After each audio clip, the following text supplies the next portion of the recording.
একটা লম্বা টেবিলের ওপর ছড়ানো রয়েছে 70 কোটি টাকা, যে যেমন খুশি নিচ্ছে এবং পকেটে ভরছে। আপনারা নিশ্চয়ই এতক্ষণে ভাবছেন যে এই টাকাগুলি কার এবং কোথায় এই ঘটনাটি ঘটেছে। এটি চীনের এলান মাইন ক্রেন কোম্পানির ঘটনা। এক অর্থবর্ষে ওই কোম্পানি 1,28,000 ক্রেন বিক্রি করে।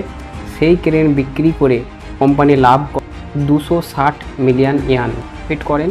সেই প্রফিট থেকে 60 মিলিয়ন ইয়ান ওই টেবিলের মধ্যে ছড়িয়ে দেওয়া হয় তাদের স্টাফের মধ্যে।